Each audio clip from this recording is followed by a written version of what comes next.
Hello, welcome back to my channel. If you're new here, my name is Sam and I'm a casual biker gone slightly professional with the small success of this YouTube channel that has connected me with so many wonderful souls who also crave adventure and depth in life. If you don't know me, you'll come to find out that I'm a bit of a kook. Although I'm not dumb, I do have my blonde moments, and this try-on of my Pedal Mafia gear is a perfect example of this. I feel so legit right now. That looks way better.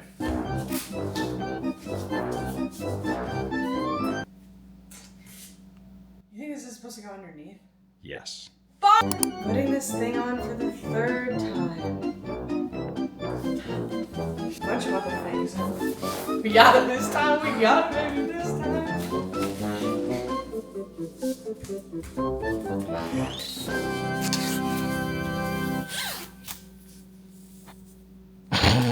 And I'd like to say a thank you to Pedal Mafia for sending me my gear. Pedal Mafia is an Australian-based cycling apparel company that offers a range of clothing and accessories for all levels of cyclists, from enthusiasts to professionals.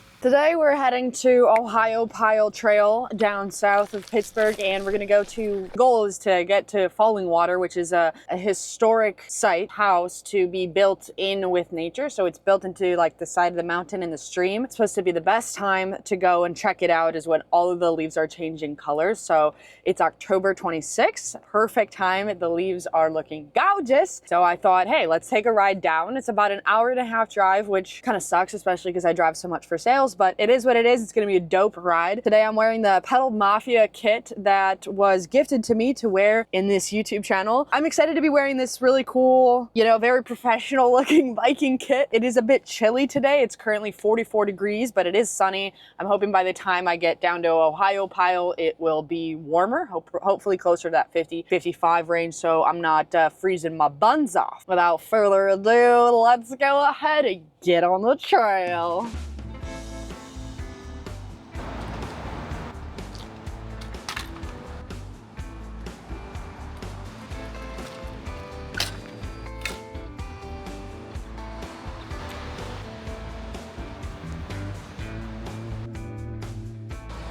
I just got the new iPhone 17, so I designated a new case to be my biking case. This is the SinsTop bike mount that I use. I have the product linked below in the Amazon listing description.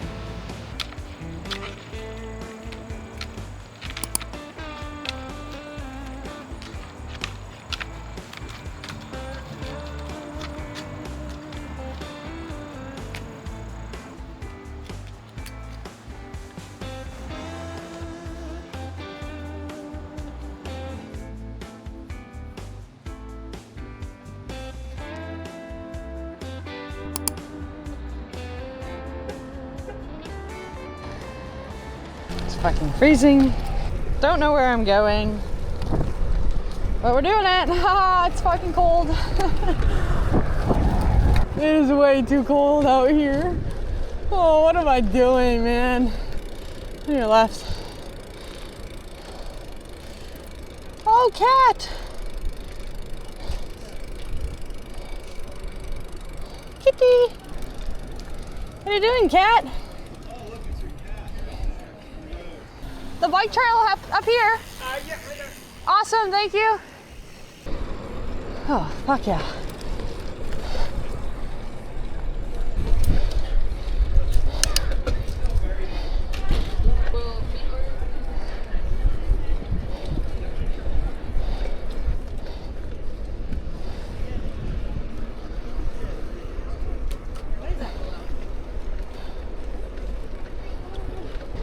Oh, this is sick.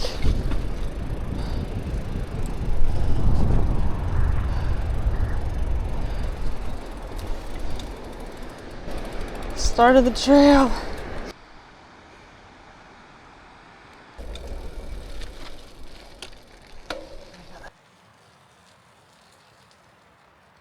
many miles does the trail go? Oh, so at some point you have to turn around. At some point. It's not a loop. Not. This is the gap. Yeah. Cool. Cool as hell.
Over there on the other side of the mountain. Kinda cool.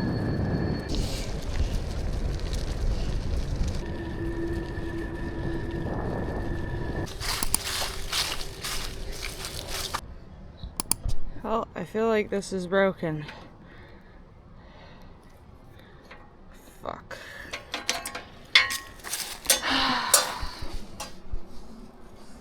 Yeah, definitely broken.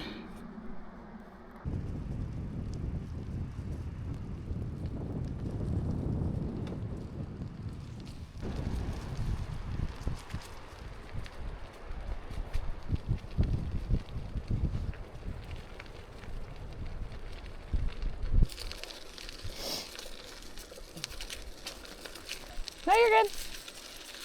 Is he chill? Yeah. Cool. Yeah, I just kind of have to reach on this You went swimming? Nice.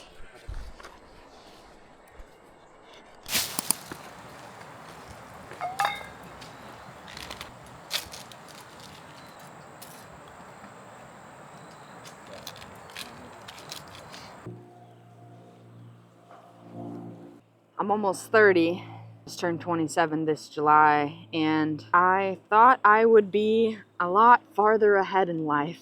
I thought I would maybe be in better shape by now. I thought maybe I'd have more money in my bank account. And I thought maybe I would have an unwavering trust in God where I'd never questioned any decision that was made or anything that happened in my life, but 'tis not the case. Fall is beginning to happen, so the leaves are changing colors and starting to get a little bit chillier, which usually I really despise winter.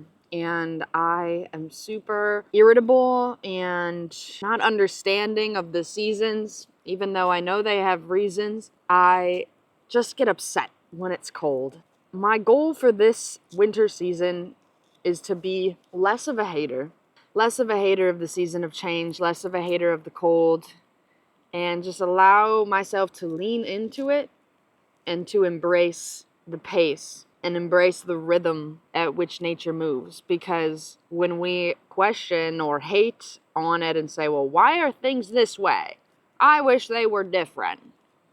Or basically saying to the universe, I think you're doing it wrong and this is the way you should do it. When really, nature's just going at its own pace, man. Earth is way older than we are. That's for damn sure. So who are we to question and to hate the change of the season? And so many people, oh my God, we get into winter everyone turns on their heat and starts complaining how they can't wait for summer. Summer gets here, people shut their windows, turn on the air conditioning. Next thing you know, summer's over in a blur. So we're constantly wishing for things to be different than the way they are, and then they are the way that we've been wishing for, and then we rush to the next thing. We don't just always allow ourselves to experience what we've been wishing for and desiring for so long, because we're already on to wishing for something else to be different, wishing for who knows what, God knows what. And so with the embrace of the seasons, as we head into winter here up in Pennsylvania, I'm gonna try to not complain. And if others want to complain with me, I'll just maybe not feed into that hate of the season, because it's just anti-nature. And nature is the greatest healer. And accepting the change in pace of the seasons is going to allow us to bloom where you're planted, instead of saying, I need this to be different and this to be different and this to be different before I can thrive. I need to have X money in my bank account. I need to have a six-pack. I need to be going to church every Sunday. I need to have this amount of friends. I need to be doing this every week before things can be how I want them to be. And in that wishing for things to be different than the way they are, we miss the journey of that actually takes us to the thing that we want. The journey to get to the desire is the destination. That is the cool part. And there's so many lessons in nature, because nature has its own rhythm and own pace. It doesn't mean just let life go by and not try and not experience tension or stress or hardship. That's not what nature is explaining. There's times of chaos and tsunamis and hurricanes, and then there's times of utter peace and tranquility and calmness, all tied within nature, just as it is within our own physical being. And it's just about knowing when we need to push and when we need to pull. When do we need to give, work hard, grind? And when do we need to step back and allow ourselves to rest and be at peace and allow our hard work to do what it's done, and to trust that we've done everything that we can, and to allow that to just unfold and move, and allow nature and the things that we cannot control to do what they do best. And everything is a vibration, right? What we put out is what we get back. But there is a time for us to grind, go hard, and then there's a time for us to peel back. It's just about knowing when those times are. And so how do we know those? How do we know when the time is right?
Whoa! Didn't see that car.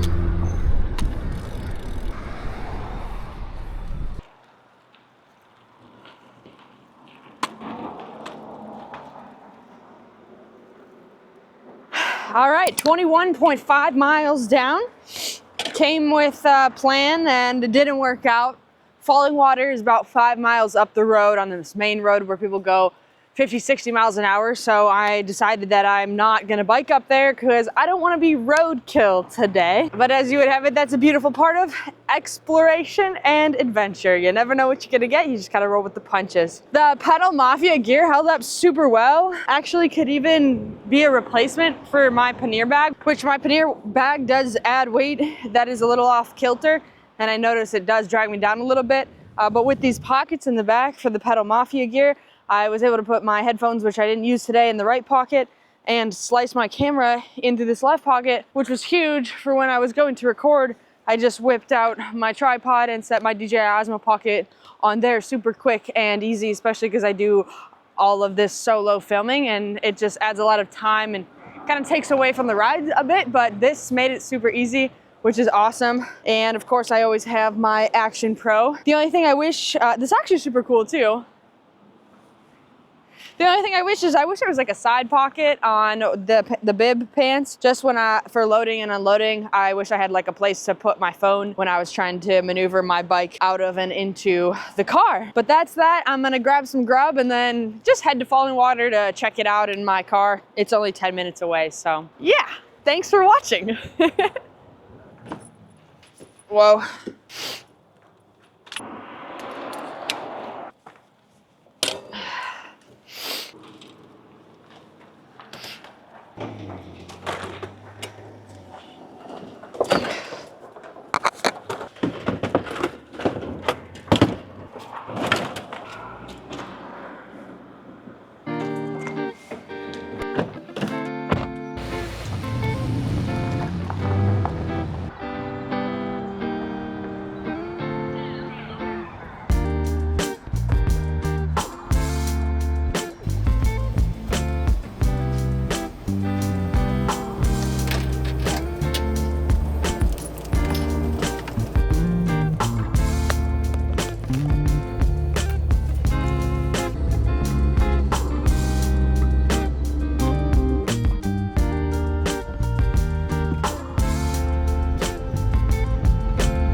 Follow the path, make the first right. That takes you to the bird's eye view. You're looking down on the house. Then you come back and take this path and go down to the bottom. That takes you to the one with the waterfall, right? You're looking up at the house. Okay, cool. Then once you're done there, you can just go right up to the house. Okay, cool.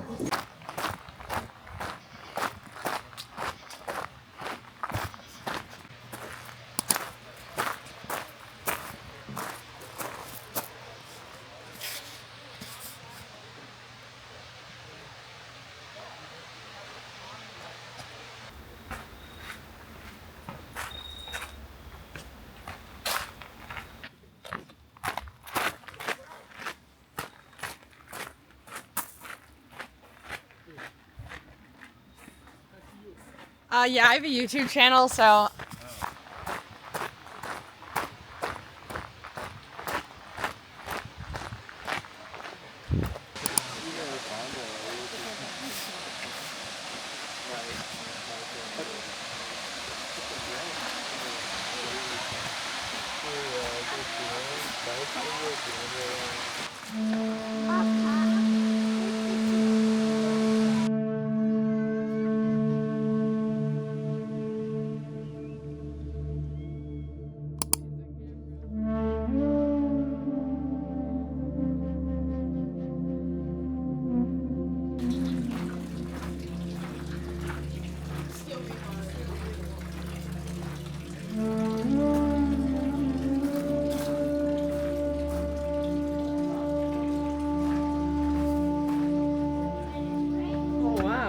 Cool. That kitchen is ugly.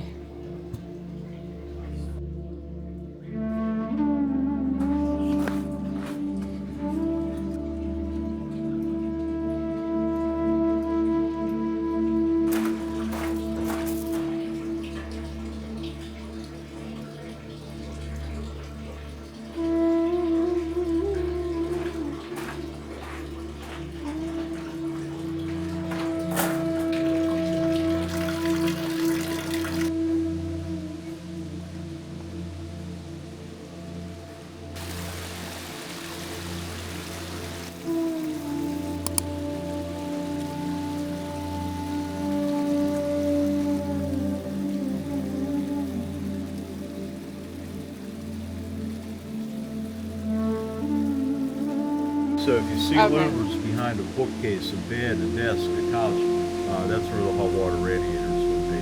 Huh. The furnace is in the basement. Okay.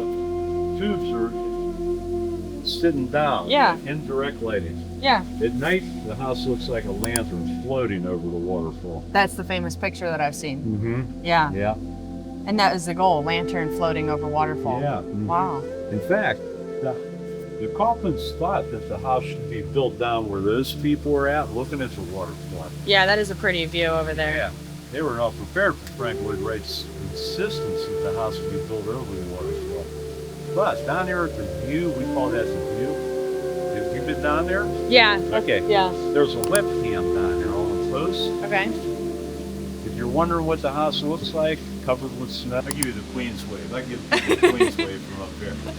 Thanks for coming today. Thank you. Yeah. Rod. That's Rod. Okay. What's your name? I'm Sam.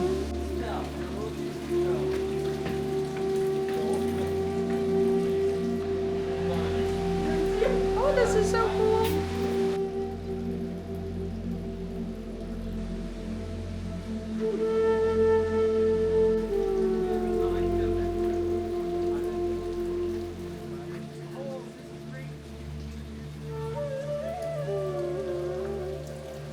Rod told me that the Kaufmans wanted this house to be $25,000 to $50,000 back in 1939.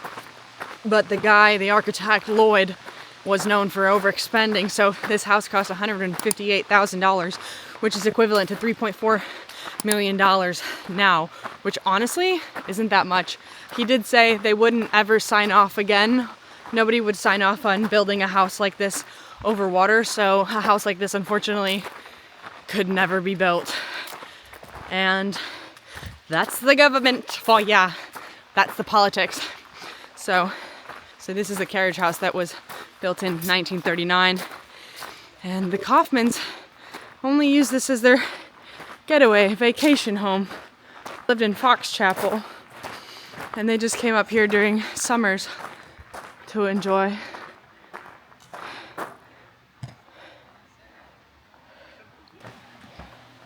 This is crazy. It was only $158,000.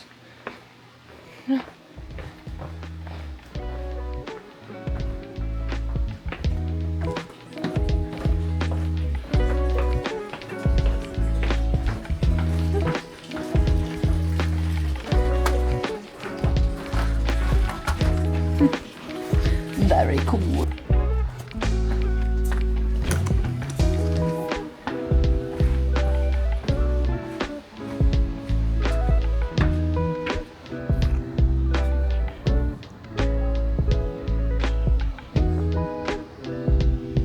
Very cool, very cool. Oh, here's another swimming pool. Oh, the carriage house. There's another swimming pool. Go figure. Should I jump in?